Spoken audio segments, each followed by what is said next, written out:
ஆண்டவரும் இரட்சகருமாயிருக்கூடிய இயேசுவின் நாமத்தினாலே உங்கள் யாவருக்கும் இந்த நவம்பர் மாதத்திலே என்னுடைய வாழ்த்துதலை தெரிவித்துக் கொள்கிறேன்.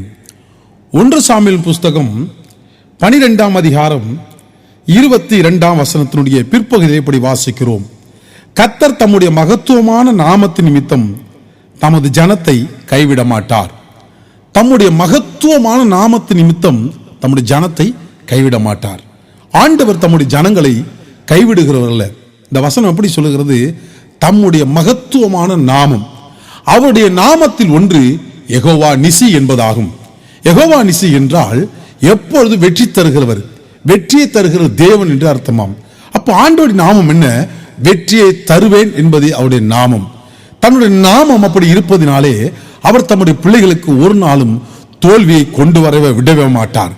உங்கள் வாழ்க்கையிலே எத்தனையோ நாட்கள் தோல்விகளை கண்டிருப்பீர்கள். இந்த நவம்பர் மாதத்திலே தம்முடைய நாமத்தின் நிமித்தம் அவருக்கு யெகோவா நிசி என்கிற நாமம் இருக்கிறபடினாலே அதை நீங்கள் உச்சரிக்கிற பொழுது, அதை இப்பொழுது கேட்டுக்கொண்டிருக்கிறபடினாலே அந்த நாமத்தினாலே உங்களுக்கு தோல்விகள் எல்லாம் மறக்கப்பட்டு போகும், மறைந்து போகும்.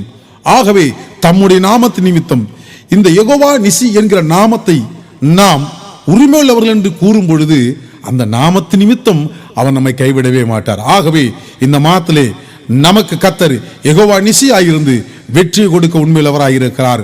கர்த்தர் தாமே உங்களுக்கு வெற்றியை கொடுத்து இந்த மாதத்திலே கர்த்தர் அநேக ஆசீர்வாதங்கள் வழியாய் உங்களை கடத்தி போவாராக.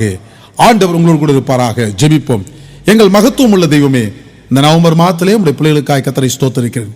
யெகோவா நிசி ஆகிய நீர் உங்களுடைய நாமத்து நிமித்தம் எங்களை கூட இருந்து எங்களை கைவிடவே மாட்டீங்க. அந்த யெகோவா நிசி என்கிற நாமத்தினாலே வெற்றியை கொடுத்து கைவிடாமல் நடத்தும் இயேசுவின் நாமத்தினாலே ஜெபிக்கிறோம் பிதாவே. ஆமேன், ஆமேன், ஆமேன். God bless you.